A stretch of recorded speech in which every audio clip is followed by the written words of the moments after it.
మీ ఎలాంటి వ్యాపార ప్రకటనలకైనా వెంటనే మా ఛానల్ సంప్రదించండి. అందరికీ నమస్కారం.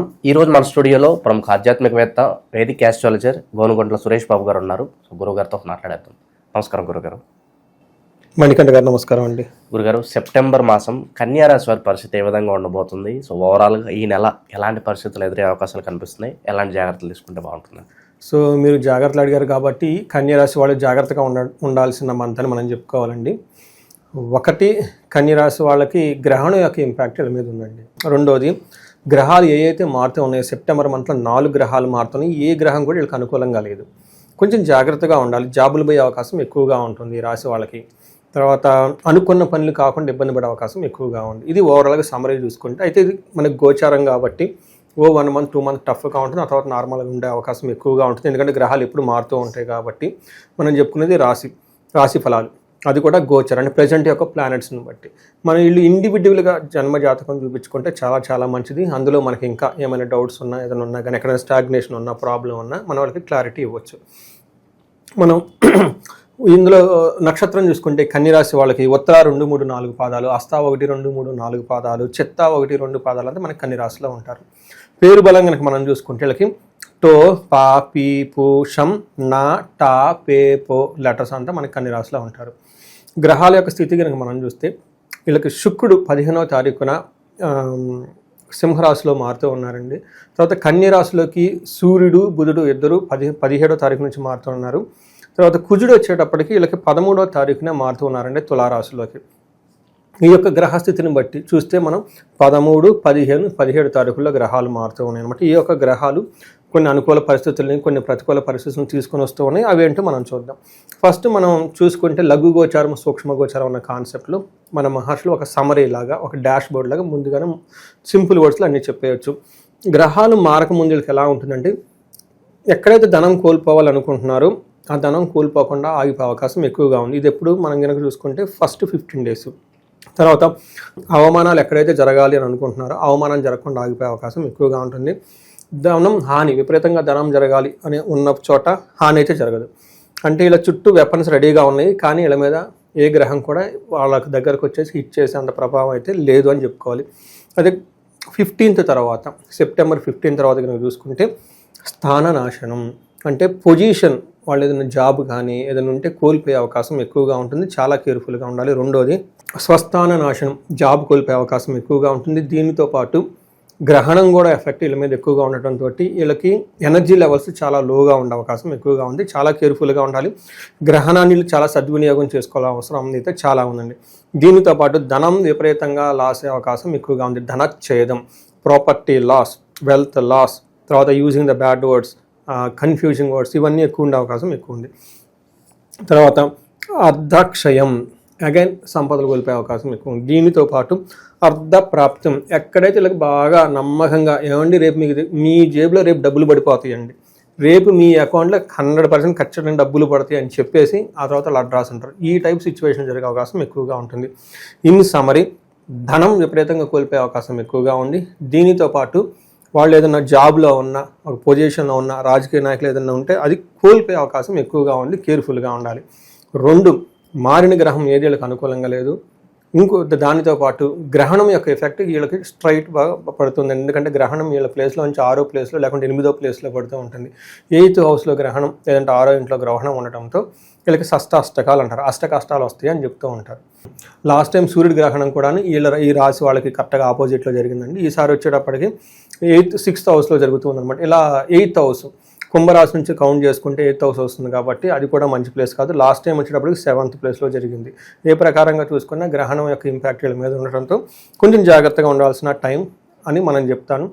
రిస్కీగా ఉండే పనులు చేయటం, కొత్త పనులు, కొత్తగా ఏదైనా ఇన్వెస్ట్మెంట్ చేయటాలు, ఎవరితో తెలిసిన ఒక ఏంజల్స్ ఇలా చుట్టూ తిరుగుతూ ఉంటాయి, అట్రాక్ట్ చేస్తూ ఉంటాయి. తర్వాత తెలిసేది అది ఏంజల్ కాదు, డేవిల్ అని చెప్పేసి. అందుకని ఈ టైంలో కొంచెం జాగ్రత్తగా ఉండాలి. కొత్త పనులు చేయకుండా సింపుల్గా ఆధ్యాత్మికంగా ఇంట్లో వాళ్ళతో ఫ్యామిలీ మెంబర్స్తో చక్కగా కలిసి వాళ్ళకి టైం ఇచ్చుకుంటూ టైం స్పెండ్ చేస్తూ ఉంటే మనకి అట్ ద ఎండ్ ఎంత కష్టం వచ్చినా ఇంటికి వచ్చి సేద తీర్చుకోవాల్సిందే. అందుకని గృహలక్ష్మి అంటారు. గృహాన్ని జాగ్రత్తగా చూసుకోవాల్సిందే. ఈ టైంలో ఇంటికి సంబంధించిన పనులు ఎక్కువగా టైం స్పెండ్ చేస్తూ ఎక్కువగా ఇంట్లో ఉంటూ ఉంటే చాలా బాగుంటుంది. ఇంట్లో పూజలు అవన్నీ చేసుకుంటూ ఉంటే మీరు చెప్పినట్టు గ్రహణం ఉంది కాబట్టి ఆ గ్రహణానికి ముందు చేసుకోవటం. ఆ తర్వాత మనకి పితృదేవతలకు సంబంధించి 15 రోజులు జరుపుకుంటారు. ధనం సంపాదించుకునే వాళ్ళకి లాక్ ఓపెన్ అయ్యేది అక్కడి నుంచి పితృపక్షాలు చాలామందికి తెలియదండి. ధనం రావట్లేదు అండి, ఎందుకు వస్తుంది ఎంత కష్టపడినా. ఆ ధనం ఇచ్చేవాళ్ళు పితృదేవతలు వాళ్ళని స్మరించుకోకుండా ఉంటే నీకు ధనం ఎక్కడి నుంచి వస్తుంది. అందుకని మీ శరీరం ఇచ్చింది వాళ్ళ దగ్గర నుంచి, మళ్ళీ లైనేజ్ ఉండాల్సిన అది ఆ వంశాన్ని మర్చిపోతే నీకు ఎక్కడ వస్తుంది. చాలామంది చేసే మిస్టేక్స్ ఇదేనండి. మన ధనానికి లాక్ ఓపెన్ అవుతుంది చూసారండి, ఆ డోర్ పాస్వర్డ్ వచ్చేటప్పుడు పితృదేవతలు. అందుకని వీళ్ళు ఈ రాశి వాళ్ళు ఖచ్చితంగా మనకి పితృపక్షాలను బాగా భక్తిగా శ్రద్ధగా ఎంతైతే అంతగా వాళ్ళని స్మరించుకుంటూ చేసుకుంటూ ఉండడం చాలా ఇంపార్టెంట్. లాస్ట్లో మనకి దేవి నవరాత్రులు స్టార్ట్ అవుతున్నాయి. ఈ టైంలో ఇవన్నీ ఎక్కడ వదలకుండా ఆధ్యాత్మిక చింతనతో కనుక జరుపుకుంటే ఒక 2 months పోయిన తర్వాత మొత్తం తిరిగి లైన్లో మొత్తం ఏమవుతుంది, గోల్డెన్ వే, ఏమంటారు రాయల్ వే ఓపెన్ అవుతుంది అనమాట. అప్పటిదాకా వీళ్ళు ఉండాల్సిన పని అయితే చాలా సింపుల్గా టార్టాయిస్ లాగా లోనికి ముడుచుకొని ఈ టైం మంది కాదని చెప్పేసి ఉండటం చాలా ఉత్తమం. వీళ్ళకి సూర్యుడు ఫస్ట్ హౌస్లో ఉండటం ఏమవుతుందంటే స్థాన నాశనం అంటారు. తర్వాత దేహాతి స్వతతం కాలతిక్రమణ భోజనం బంధుమిత్ర సుహృద్వేష చంద్రరాశిగతో రవి అని చెప్తారు. అంటే శరీరం అలసటగా ఉంటుంది, టయానికి భోజనం చేయరు, ఏదో ఒక దాన్ని కోల్పోయినట్టు ఉంటుంది, బంధువులతోటి మిత్రులతోటి గొడవలు. అందులో September 5th 15 daysలో చాలామంది జాబులు పోయే అవకాశం ఎక్కువగా ఉంది. గ్రహణం ఇంపాక్ట్ ఇంకా ఎక్కువగా ఉండే అవకాశం చాలా ఎక్కువగా ఉంది. ఈ టైంలో భార్యకి హెల్త్ కాంప్లికేషన్స్ రావటం, లేదంటే పార్ట్నర్స్తో గొడవలు అయ్యే అవకాశం కూడా ఎక్కువగా ఉంటుంది. కొంచెం కేర్ఫుల్గా ఉండాలి. ఇది సూర్యుడు. కుజుడు కనుక చూస్తుంటే కుజుడు అగైన్ 2nd హౌస్లో ఉండి 5th హౌస్ని 9th హౌస్ని చూడటంతో ఇది కూడా అగైన్ మంచి పొజిషన్ కాదని మనం చెప్పాలి. 5th హౌస్లో 2వ ఇంట్లో కుజుడు ఉండటం వల్ల ఏమవుతుందంటే అసత్వం సతతం క్లేశ సర్వకార్య వినాశనం సదా దుర్జన సంపర్క భీతి ధనగే కుజే అని చెప్తారంటే కుజుడు ధనంలో ఇట్లా 2వ ప్లేస్లో ఉంటే ఏమవుతుందంటే జన్మరాశి నుంచి అసత్వం, దేహంలో బలం తగ్గిపోవటం, రిస్క్ తీసుకునే ఒక కెపాసిటీ ఎనర్జీ లెవెల్స్ ఉండవు, అంతఃక్లేశ మనసులో ఏదో ఒక ఫీల్ అవుతూ ఉంటారు, గిల్టీనెస్గా ఫీల్ అవుతూ ఉంటారు, సర్వకార్య వినాశనం ఏదైనా కనుక పని తలపెడితే అది వేస్ట్ అయిపోతుంది, దాంతో ఉపయోగం ఏముండదు. సదా దుర్జన సేవ. ఈ టైంలో మీ బాధలు పంచుకుందామంటే మీ చుట్టూ ఉండేవాళ్ళు చెడ్డోళ్ళు అయి ఉంటారు. వాళ్ళే కదండి చెడ్డోళ్ళే ఎప్పుడు అవకాశం గురించి చూస్తూ ఉంటారు.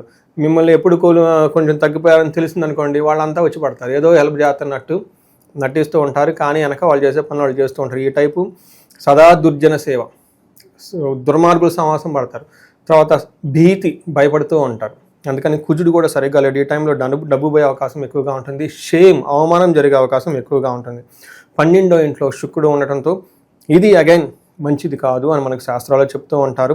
శస్త్రపీడ, చోరబాధ, మహాద్భయం, కృషిరవ్యాధి సర్వ విఘ్నం శాత్ ద్వాదశకే శుక్రు అంటాడు. శుక్ర అని చెప్తాడు. శుక్రుడు 12వ ఇంట్లో ఉండటం ఏమవుతుంది, చోర భయం ఉంటుంది, అగ్ని భయం ఉంటుంది. తర్వాత వ్యవసాయానికి సంబంధించిన పనులు, బిజినెస్కి సంబంధించిన సర్వ పనులు విఘ్నం జరుగుతూ ఉంటాయి. అంతేకాకుండా ఈ టైంలో గుప్త రోగాలు వచ్చే అవకాశం కూడా ఎక్కువగా ఉంటుంది. అంటే మనకి ఏ గ్రహంగా చూసుకున్నా కానీ వీళ్ళకి అనుకూలంగా లేదు కాబట్టి చాలా జాగ్రత్తగా ఉండాల్సిన రాశి కన్య రాశిని మనం చెప్పుకోవాలి. ఈ రాశిలో ఎలాంటి నక్షత్రాలు ఉంటాయి, ఎలాంటి వాళ్ళకి స్పెసిఫిక్గా ఎలాంటి రిజల్ట్స్ ఉండబోతున్నాయి? సో నక్షత్రం ఉత్తర ఫాల్గుని, హస్త, చిత్త నక్షత్రాలు. ఇందులో ఉత్తర ఫాల్గుని కనుక చూసుకుంటే వీళ్ళకి పాజిటివ్ సైడ్లో సౌఖ్యము, సంపద ఈ రెండే చూపిస్తున్నాయండి. అంటే సౌఖ్యంగా ఉంటారు, ధనం అయితే వస్తుంది. కానీ నెగటివ్ సైడ్లో చాలా ఎక్కువగా ఉన్నాయి, కేర్ఫుల్గా ఉండాలి. ఒకటి నాశనము, కలహము, నాశనము, మృత్యుభయము చూపిస్తుంది. అంటే ఇటు పక్కన నాశనం వస్తే ఇటు పోతున్నాం అర్థం కాకుండా, ఉంటాము పోతాం లేకుండా మృత్యుభయం. ఇది మనకి మృత్యుభయం చెప్పండి. దీంతో పాటు గొడవలు కూడా వచ్చేస్తాయి. బాగున్నప్పుడు అందరూ స్వీట్లు తీసుకుంటారు, బాగలేనప్పుడు వచ్చి గొడవ పెట్టుకుంటారు అన్నమాట. కొంతమంది రెడీగా కూర్చొని ఉంటారు, ఇప్పుడు మనకు రైట్ టైం వచ్చిద్దా అని చెప్పేసి అలసటగా ఉన్నప్పుడు ఎగబడుతూ ఉంటారు. అందుకని వీళ్ళకి కొంచెం జాగ్రత్తగా ఉండాలి. హస్త నక్షత్రం వాళ్ళకి సౌఖ్యము, క్షేమము రెండు మాత్రం పాజిటివ్గా ఉంది, మిగతా అంతా నెగిటివ్ సైడ్లో ఉంది. అందులోనూ మృత్యుభయము, మరణము, కలహము, నాశనము చూపిస్తూ ఉంది కాబట్టి కేర్ఫుల్గా ఉండాలి. అగైన్ చిత్తా నక్షత్రం వాళ్ళకి క్షేమము, సౌఖ్యము, క్షేమంగా ఉంటారు, సౌఖ్యంగా ఉంటారు, అందులో అయితే ప్రాబ్లం ఏం లేదు. కానీ లోన పడాల్సిన ఇబ్బందులన్నీ పడుతూ ఉంటారు. నాశనము, తర్వాత మృత్యుభయము, మరణము అని చెప్తూ ఉంటారు. అంటే మరణము అనుకున్న పని కాకుండా ఆగిపోతుంది, కొలాప్స్ అయిపోతుంది, డిస్ట్రాయ్ అయిపోతుంది, ఆగిపోతుంది. తర్వాత నెక్స్ట్ ఫ్యూచర్ అంటే అర్థం కాదు, దాన్ని మృత్యుభయం అంటారు. దీనికి సంబంధించి దీనిలో భాగంగా తర్వాత అనుకున్న పనులు కూడా సరిగ్గా రిజల్ట్ రాకుండా నాశనం అయ్యే అవకాశం ఎక్కువగా ఉంది. ఈ విషయంలో కొంచెం ఈ రాశి వాళ్ళు జాగ్రత్త, కేర్ఫుల్గా ఉండాలని. తర్వాత ఇంతే కాకుండా వీళ్ళకి ఉత్తర ఫాల్గుని వాళ్ళకి పశు నాశనం, అంటే అగ్రికల్చరల్ వ్యవసాయదారులు ఏమైనా ఉంటే పశువుకు సంబంధించిన ఏమైనా ఉంటే కోల్పోతారు. అయితే మనకి సిటీలో ఉన్న వాళ్ళకి ఏంటంటే వాళ్ళకి సంబంధించిన సపోర్ట్ ఇచ్చే రిసోర్సెస్ ఉంటాయి కదండి, కంప్యూటర్స్ లేదంటే వైఫై అయ్యో ఉంటాయి సపోర్ట్ ఇచ్చేవి కార్లో. వీటికి సంబంధించిన అంటే వీళ్ళకి రిసోర్స్ఫుల్గా ఉండే ఐటమ్స్, సప్లై చేసే ఐటమ్స్ కొన్ని వీళ్ళకి కోల్పోతారు అని మనకు చెప్పవచ్చు అనమాట. కార్లు కానివ్వండి, వెహికల్స్ కానీ వీటికి సంబంధించిన వ్యవహారాల్లో. సో ధనానికి సంబంధించి, బంగారానికి సంబంధించి, పిల్లలకు సంబంధించిన కొన్ని విషయాల్లో కొంచెం జాగ్రత్తగా ఉండటం ఎంతైనా ఈ రాశి వాళ్ళకి అవసరం అండి. ఇంకా విశేషంగా మంచి ఫలితాలు పొందాలంటే ఎటువంటి పరిహారాలు చేసుకుంటే బాగుంటుంది సార్? ఫస్ట్ ఈ రాశిలో ఈ వీడియో విన్న ప్రతి ఒక్కళ్ళు రుద్రాభిషేకం చేయించుకోవాలి, ఎందుకంటే గ్రహణం ఉంది కాబట్టి. ఎందుకంటే శివుడాగ్ని లేనిది చేమైనా కుట్టదు అంటారు కాబట్టి. రెండోది, ఇంకా కొంచెం మన దగ్గర డబ్బులు అనుకుంటే మన్యు పాశుపత అభిషేకం చేయించుకోవాలి, ఎందుకంటే ఆంజనేయ స్వామికి సంబంధించింది. దీనితో పాటు ఇండివిడ్యువల్గా వాళ్ళ యొక్క హారోస్కోప్ చెక్ చేసుకుని ఏ దశ భుక్తి నడుస్తుంది, అది అనుకూలంగా ఉందా ప్రతికూలంగా ఉందా, ఆ పర్టికులర్ గ్రహానికి జపాలు చేయించుకోవాలి. తర్వాత దానితో పాటు మనకి దశ మహావిద్యల్లో ఒక్కొక్క దేవత ఉంటుంది ఒక్కొక్క గ్రహానికి, దానికి సంబంధించిన పూజ కూడా చేయించుకుంటే అనవసరంగా వీళ్ళని ఇబ్బంది పెట్టేవాళ్ళు ఉంటే, కావాలని ఇబ్బందులు పెట్టేవాళ్ళంటే ఆ ఇబ్బందులను తొలగిపోతాయి. గ్రోత్ కావాలి, ఇంప్రూవ్మెంట్ కావాలి. పర్టికులర్ బిజినెస్ పీపుల్ ఎవరెవరు ఉన్నారో, మనీతో టర్న్ ఓవర్ ఎవరెవరికి ఉంటుందో వీళ్ళకి ధనం ఫ్లో రావడానికి కుబేర పాశుపత అభిషేకం, మహాలక్ష్మి విశేష హోమం అని ఉంటుంది. శీఘ్రంగా ధనం రావడానికి, ధనం పోగొట్టుకున్న వాళ్ళు మళ్ళీ ఆ ధనం తిరిగి వీళ్ళకి రావడానికి ఈ పూజల వరకు చేసుకోవాలి. ఇంకా కొన్నిసార్లు మా చుట్టూ ఏంటంటో జరుగుతుంది మాకు అర్థం కాని పరిస్థితులు ఎవరైనా కనుక ఉంటే సుదర్శన హోమం చేయించుకోవాలి. వీళ్ళకి చుట్టూ మండలం ఉంటుంది, సుదర్శన చక్రం లాగా, విష్ణుమూర్తి సుదర్శన చక్రం లాగా ఈ సుదర్శన హోమం వీళ్ళని కాపాడుతూ ఉంటుంది. సో ఇది వచ్చేటప్పటికి మనకి పరిహారాల కింద మనం చెప్పుకోవాలి. కానీ కంపల్సరీ పరిహారాలు అయితే చేసుకోవాలి, ఆలయాలు దర్శించుకోవాలి, అభిషేకాలు చేయించుకోవాలి. ఆ రోజున పర్టికులర్గా గ్రహణం జరుగుతుంది కాబట్టి గ్రహణానికి సంబంధించి ఒక వీడియో మళ్ళీ మనం సపరేట్గా చేద్దాం, ఇన్ డీటెయిల్ ప్రొసీజ్ చేద్దాం ఎలా ఉంటే ఏంటనేది. బట్ ఏదైనా ఓం నమ శివ ఒక మంత్రం తీసుకొని, ఎనీథింగ్ మంత్రం, ఓం దుమ్ దుర్గాని మహా ఒక మంత్రం తీసుకొని, లేదంటే ఉగ్ర నరసింహస్వామికి సంబంధించిన మంత్రం ఏదైనా తీసుకొని, వాళ్ళకి ఇష్టమైన మంత్రం ఏదైనా గురువుల దగ్గర ఆల్రెడీ తీసుకొని ఉంటే గ్రహణం పట్టుకున్న దగ్గర నుంచి విడిచే వరకు ఆల్మోస్ట్ 2 hours 38 minutes ఏమో ఉంటుందండి duration. Evening time, night time 1:30 వరకు ఉంటుంది. ఆల్మోస్ట్ 10 o'clock నుంచి స్టార్ట్. ఈ టైంలో ఆ మంత్రం జపించి చాంట్ చేస్తూ ఉంటే, దానికి ముందు స్నానం చేయడం అంతా చేసి పూజ చేసుకున్న కనుక స్నానం చేస్తూ ఉంటే ఆ యొక్క మంత్ర సిద్ధి వస్తుంది అని మనకి శాస్త్రాలు వివరించారు. ఆ మంత్రం వీళ్ళకి శ్రీరామ రక్షలాగా కాపాడుతూ ఉంటుంది. ఏ మంత్ర అధిష్టానం అయితే వాళ్ళకి శాంతి ఇస్తుంది అని మనకి శాస్త్రాలు చెప్పారు. ఈ రాశి వాళ్ళు, వేరే వాళ్ళ గురించి వదిలేండి, మీ రాశి వాళ్ళు పర్టికులర్ ఎవరైతే కన్య రాశి వాళ్ళు ఉన్నారో వాళ్ళు కంపల్సరీ చేసుకోవడం చాలా చాలా చాలా ముఖ్యం. సో ఇంకా ఎవరైనా ఇండివిజువల్గా చూసుకుంటే మనకు కన్సల్ట్ అయితే వాళ్ళకి గైడెన్స్ ఇవ్వచ్చండి. సో సెప్టెంబర్ మాసంలో ఓవరాల్గా కన్యా రాశి వారి పరిస్థితి ఏ విధంగా ఉంటుంది, ఎలాంటి జాగ్రత్తలు తీసుకోవాలి, చాలా బాగా వివరించారు. ధన్యవాదాలు.